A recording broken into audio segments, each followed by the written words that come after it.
Welcome to the Brand Marketing Podcast, where we talk to local superheroes and hear how they got their start, overcame obstacles, and used social media to achieve their marketing goals.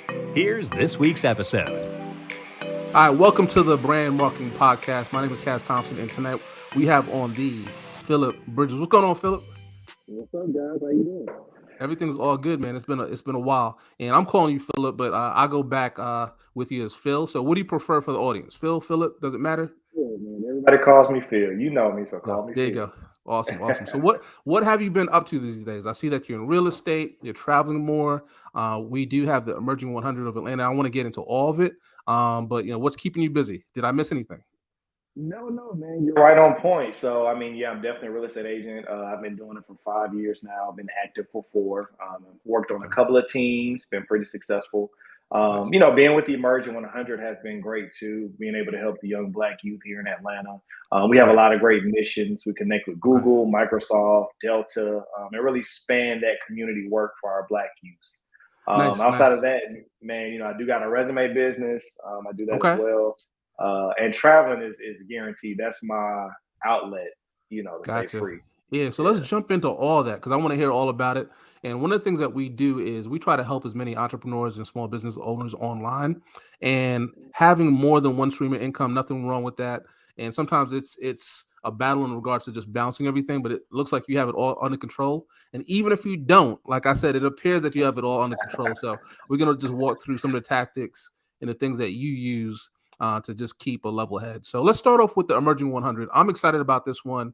Looks like you're helping, Black men across Atlanta and mentoring. So talk to us a little bit about the purpose there and the mission. Okay. So just to let everybody know, because a lot of people don't, is we're an auxiliary group for the 100 Black men, right? Okay. Which is, a major organization that goes back to the late 80s. So a lot of our mission is to help the young Black youth to get scholarships, get into internships. We like to pay a lot of attention to our Black men or youth because obviously there's a lot going on. You have single parent households, gangs, violence that we keep them in, that they get into. So we try to, keep them out of that. We partner with Best Academy, which is a charter school here in Southwest Atlanta. And that way we tackle career development, character development. We got their graduation coming up. So we got graduation gifts. We're taking them out. So that's a big part of it, right? And then we deal with several colleges here in Atlanta. And that way we work on getting them into internships, learning about life after college, becoming a young professional. So we span into all of that while also fundraising to make sure we can offer scholarships from our own organization. Awesome. So how did you guys get it? Well, not how did you guys, but how did you get involved with them? Did they find you? How did this, marriage come to be? Great question. So one of my great friends from college, he joined back in 2015, and he's went on to do things with 100 Black men. And he was like, Phil, you're doing so many great things, and I have a passion for helping our youth. He said, you'd be great. So he actually referred me in. I interviewed, and they were happy to have me. So I'm just glad to be a part of the Emerging.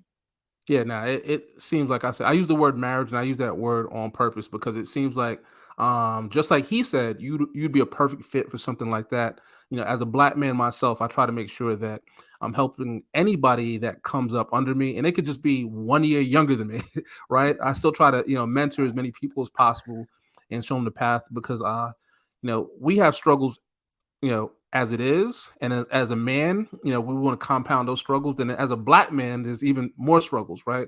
And sometimes if I had to go back to talk to my younger self, like I wish I had somebody older to talk to, outside of my father or my big brothers, somebody that was along the same path that I was on, just to kind of vibe with and check in on me sometimes. So love what you're doing there. Thanks, man.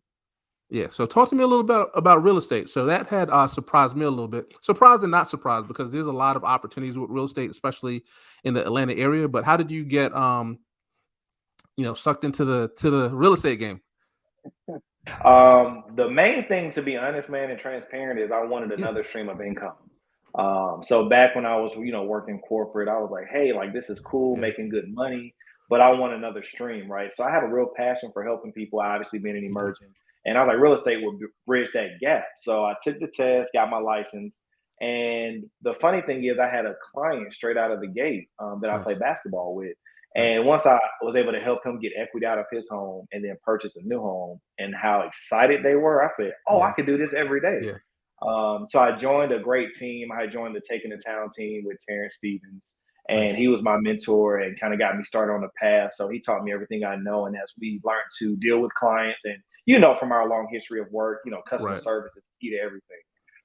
So just being able to help people get into homes, and to find out, even in our own Black community, a lot of people don't Yep. know that they're ready to buy homes and Right. have everything they need, but they think it's such a rigorous process, right? So that was kind of my passion. Then I have a true passion to help build out communities, to help our community as far as the Black side of it. So it's a touch on everything. And as you know, or people out there don't know, real estate and insurance are the two best ways to become a millionaire here in the United States.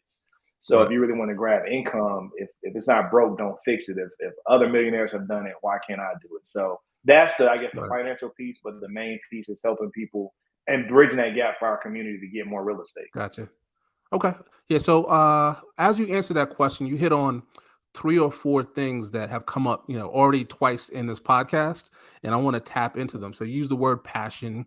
You talked about helping other people, right? You talked about community, but you also used the word mentor twice, right? So your brother or partner kind of helped you out with, Emerging 100. Then you had a mentor over at the real estate. So how important is it for you throughout the many things that you're doing, entrepreneurial, spiritual, physical, just in your life as an entrepreneur? How important is mentorship to you? Oh, I mean, it's probably right up there next to work ethic, and actually taking Right. action on what you want to do, right? Because you can read a book, you can learn and grow the experience and make mistakes over a long period of time. Or, Right. you can have somebody kind of negate that for you by showing you what they've done, how they've been successful. And I'm just a big believer, man. Nobody came in this game or anything that you do, any industry, on your own. So it's always good to have somebody strong, that you can rely on, get feedback, and Right. just minimize the mistakes. So Of anything course. I go into, I always try to get a mentor or somebody who can, help guide me till I get to the level of independence. Yeah, now great answer, man. I love it. I'm a big proponent of mentors too. I think, like you said, anything you could do to negate or just come up with shortcuts or avoid struggles, obstacles that other people have gone through. If they're offering it and it's a good relationship, why not take it? So along the lines of struggles and obstacles, you started out your real estate career right out of the gate. You had that first client. But as you transitioned, what are some obstacles that you ran into, and how did you overcome them? And are you still overcoming them? Yeah, I was about to say, they don't stop just because you make a few sales now. But Yeah, yeah. I would say Well, the what's the main obstacle is, yeah, the oh, go main ahead. one? Now, I was gonna say, Yeah. yeah, just the main one, because it sounds like there's a lot of them. Every time I talk to real estate agents, they're like, "Oh boy, my head is about to bust with all the problems I got."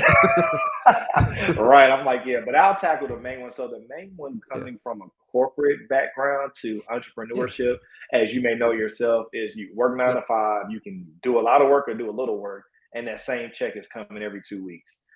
You're unemployed in real estate until you close a deal, right? right, So the main obstacle was, after I got that first client, I'm like, oh man, I'm just going to keep getting fed clients because I'm going to keep making money like a corporate job. But then it slowed up tremendously. And it was to the point where, okay, well, how do I get more clients? How do I keep, filling this gap of, bridging my talents in real estate? And it was a struggle, but I had to figure out how to get new leads, how to, build those relationships I already have to be interested. And a big component for me was putting myself out there, right? Being on social media, letting people know what I did. I was kind of used, I'm a private person, so it's like right, I'm great at what I do, but I don't want to shout it out to the whole world. Just I'm a low key right, guy. So those are my biggest obstacles. And how I overcame it was, once I got hold of getting leads and learning how to foster relationships with strangers in the real estate side, it right, revolutionized how I can really gain clients and move forward. And the social media part and being visible, I just had to get over it, right? I played sports in school. I've been like Mr. Senior. I'm in a fraternity. So I've been in the spotlight, but it was like, it's on me to put myself out there. So now, as you may know, follow me on Instagram. I'll put more yeah, information out there, put more stories. And we got to connect too, even on yeah. that piece. But so social media and definitely getting clients was a big, I guess, shift, because it's not just going to come to you like a regular job. You got to go get it. And once I learned that, it changed how I could do things in real estate.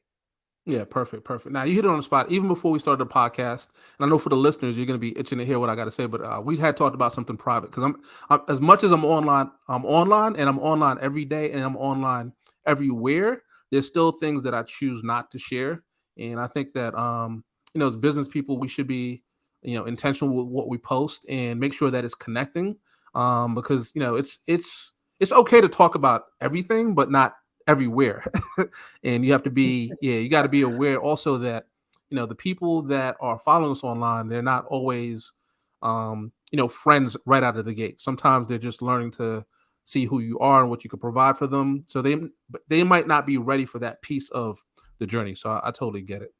Yep. So the other word that popped up a couple times too was multiple streams of income. So you were very transparent, and I thank you for that about starting real estate, because one of the things that was going to provide for you outside of the community building and just grinding was it's just more money, right? So when you think about that, and you also think about your other multiple streams of income, like how does it balance out? So you're traveling more, you have the resume company. How do you just manage your time, and what do you have to do? Help us out there, especially for new entrepreneurs. Sometimes we will consult with clients and they're like, hey, I got personal, I'm going to church, I got 3 kids, right? I'm doing all this, and some of us actually still work 9 to 5s and have corporate jobs. What's the one tip that you would give to people that are just trying to manage their time? Man, I would just say don't sleep. I don't sleep Don't at sleep. all. Yeah. But no, I'm just playing. I wouldn't tell nobody to do it. It'll mess you up physically. But Yeah. you really have to. One thing I learned the hard way, to be honest with you, is you have to time block, right? So, Time and block. you have to be okay with saying no. One thing I learned, and this is kind of going back to maybe dating, right? No girl wants the thirsty guy, right? The guy Right. that's calm, cool, he got something going on. She's like, all right, let me attract to him. But in business in time, right? Most people think when they get started, oh, I got to answer everybody. I got to pick up the phone Right. 24/7. I got to do everything all the time. In reality, you're running a business. If Chick-fil-A is closed on Sunday, you're not getting a Chick-fil-A sandwich, right? Right. But guess what? They're still bringing in billions of revenue the other, 6 days of the week. So one thing I'll tell all new entrepreneurs, yes, you will have to work hard to build your brand or build your business. But keep in mind too, you're running businesses. And especially if you're doing multiple things like me, you may have a corporate job or multiple streams, you have to time block it. So for example, just kind of give you a smooth day. I get up at 6, I go hit the gym right Right. away. When I Right. get back, I have like a smoothie or some breakfast. I go check my emails from 8 to 10. It's all about real estate, checking up with my clients, looking at new deals, things of that nature. 10 to 12, I'll check on my resumes. 12 o'clock, I'll grab some lunch. And then from 1 to 5, I either plan out personal relationships, like I need to do, hey, let me meet with this person to talk to them about future real estate needs. Let Right. me do some advertising and work on my personal brand. But some days are more hectic than others, and you have to be okay with this is 7 days a week. It isn't 8 to 5, Monday through Friday, and you get to chill all weekend. I could have a chill weekend, and my weekend is busier than somebody's 9 to 5, Monday through Right. Friday, right? So I would just say time block and don't be afraid to be like, no, I can't do this today. Let's link tomorrow. It won't hurt your business. If anything, it'll help because it shows you're doing something. And customers want to be around a business that's thriving, not somebody who's there all the time. I agree with you. You got to stay busy, but staying organized and just having your routine set up. The one thing I'm going to employ you on is the fact that you wake up in the morning and you already know what you have to get done, and it's blocked out. Like you said, time blocking. I use my Google Calendar for that a lot. So if it's important to me, I'm putting it on the calendar, and that's going to help me use technology to stay in front of my routines. So I'm going to take a commercial break real quick because we don't talk about diet and exercise at all on this podcast. But one of the things that you mentioned was making sure that you're finding time for the gym. As an older black man, I'm not going to tell you my age, but I'm older than 45, right? And things are starting to catch up to me now. What would you again tell anybody that's younger than 40 that they just need to keep up with, in order to, honestly help their business, because you have to be healthy to be wealthy, right? So you're going to have to keep your body in check, right? So what are, 2 or 3 essential things that you should do for the people that are not, gym rats or anything like that, but what are some things that we can focus on right now to, keep in check? Okay, man. One thing I'll say, man, I'm a big proponent of staying healthy because, to your point, I want to be here to enjoy the wealth that I'm building, right? I don't Exactly. want to be sick in the bed saying, "Oh, I got millions in the Exactly. bank, but I can't go anywhere," right? Right. So the one thing I will say, if you're not a gym rat, if you're not a former athlete that just wants to stay in shape like myself, I would say just start by walking. I've done so many research on things you can do that's not strenuous, but will help your heart rate out, will help your blood flow. Right. If you just get up and walk, 10, 15 minutes every day, if you just run a few laps, or anything that's physically moving you every day, even if you do yoga. I started doing yoga, Oh yeah, and that's nice.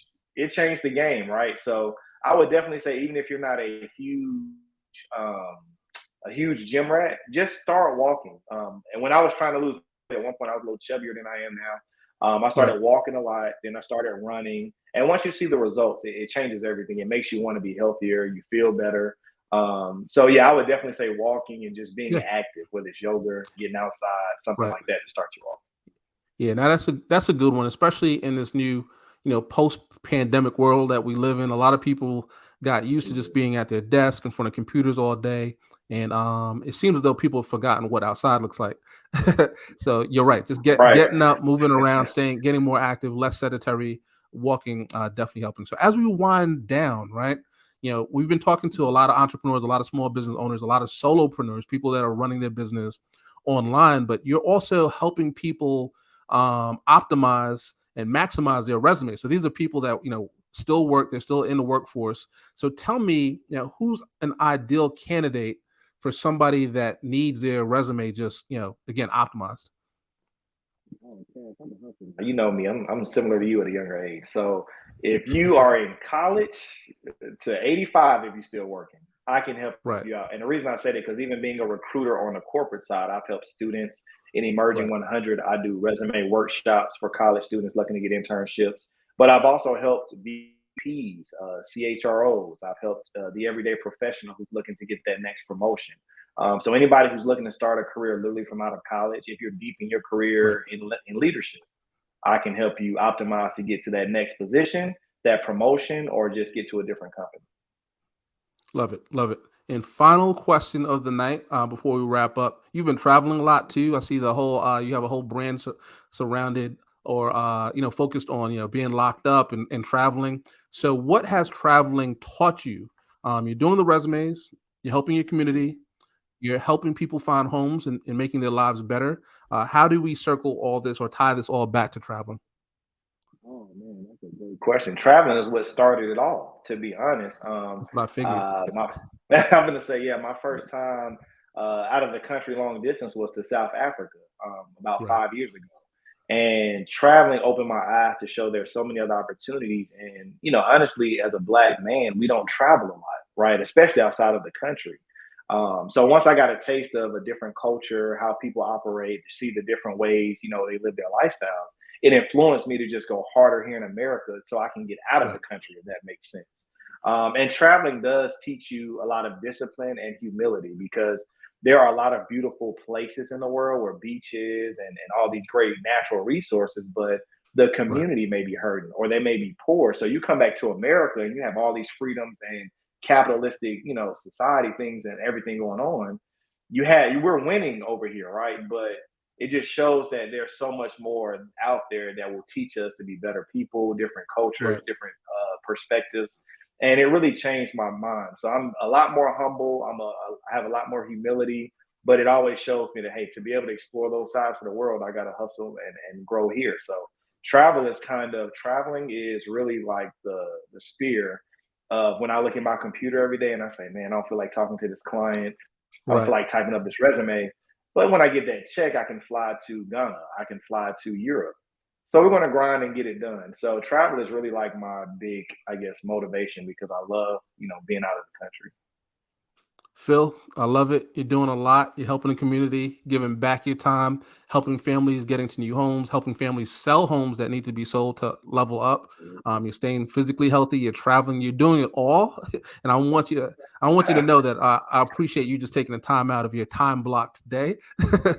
Like this was time blocked, six to There you seven, go. That's what baby. I'm talking King about. That's what I'm talking Cat. about. But still taking time out, I look at it as, something that I'm always grateful for because people are busy. But if there's anything or any place where people could reach out to you for any one of these things, if they just wanted more help, if they wanted mentorship, they're looking for a home, if they're, again, emerging talent and they just need help as a young man and just want somebody to talk to, maybe they want to tap in, what's the best one place or one location, or even, I said one, but it could be more, but how should they get in touch with you? I would definitely say go to my Instagram page, the Phillip Bridges. I keep it simple. That is my business page. I also Okay. have a personal page, Locked and Traveled. And those are going to be the best ways. On my real estate page, I have my phone number, my email, and I'm Perfect. always active on there. So even if you shoot me a DM, I'll respond and we can connect. Nice. So I'm always available to the people. I appreciate it. People, this has been the Brand Marketing Podcast Show. I appreciate you guys being on. Peace, and we'll talk to you next week. Thanks, bro. Thanks for listening. The Brand Marketing Podcast is produced by Gladmash. To get access to more brand marketing tips, visit www.brandmarketingblueprint.com.